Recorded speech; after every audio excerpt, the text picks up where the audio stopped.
we go. Down. Set.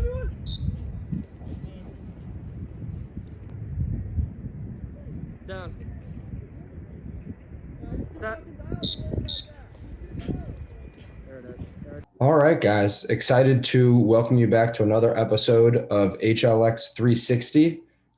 This is Coach Corrigan. We're going to be talking about a simple face-off drill today that's great for high school teams that may only have one face-off guy and a coach who can work with them, right? Or just a great drill that can help you have a lot less impact on your guys, right? Doing live face-offs is taxing on the body. So this is a great drill that can provide great reps on your first move, on your defensive footwork, on your ground ball work, all while low impact on your guys. So this may be a off day or slower day drill, but it's valuable, and we did it almost every day in the fall. So it's called single double whistles, right? And the coaching points are: we're focusing on our first move, as I was just saying.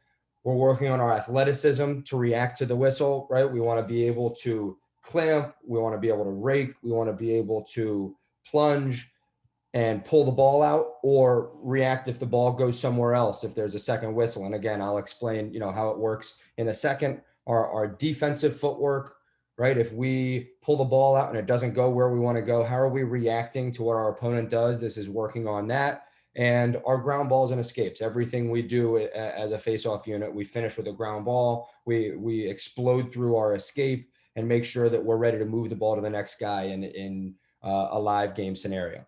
Right? So the way the drill is set up. Here we go. Down. Just one guy. All right. I'm going to walk into the screen here in a second. Right. I'm holding a ball here, and it's just going to be a normal face-off rep. But he's focused on this ball, and on the whistle, he's going through his move, right? He may, clamp the ball and go back door and go out this way, right? He may come out the front. He may go between his legs and go out this way. But the caveat is, if I blow a second whistle, he has to leave this ball that he was focused on, and react to wherever I throw this ball, right? So again, especially with the new rules, the new face-off rules, the ball's not always going to go where you want. You're going to pull the ball sooner than you may like if you're losing, and the ball may end up not where you planned. And we'll see that in a live rep in a second here. So we have to be able to react. We have to be able to be wholly committed to where we want the ball to go, but then pivot on a dime and get to our next roll, right? So we're going to see. All right, we'll do that one more time just so we hear the whistle. Right, he exits, finishes with a ground ball. Down. Now another rep, and you're going to notice he pauses a little bit on the whistle because he's waiting to see if that second whistle is going to come. The goal is that we don't pause. He clamps the ball, he does his move and pulls the ball out, and it's all one fluid motion, just like it would be without this second whistle. So we want him wholly focused on this first move. Set. All right, another great move. Pauses a little bit. Now we're going to see with that second whistle, right? Down. Set. He reacts, and he's scooping up the next ground ball. Now on this next rep, now you want to mimic what would happen in a game. All right. So if he was going to go out this way, maybe you're pretending that his opponent raked and the ball comes out over here.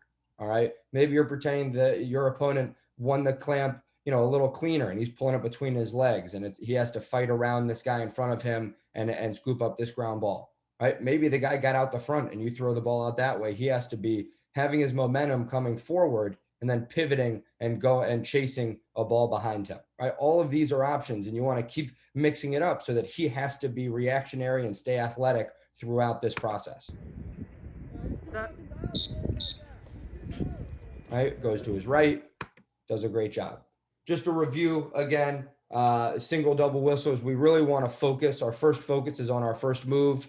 We want to be working on our clamps, our plungers, our rakes, all of those scenarios, our initial move off the whistle.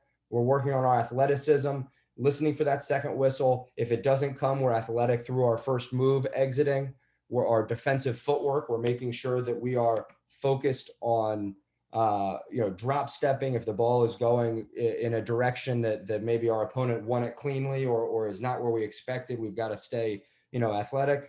And then our ground balls and escapes. We want to make sure we finish everything full speed through a ground ball and escaping pressure that may be coming that you may add in as you do this drill more, right? That's single double whistles. We're going to see a live rep right after this.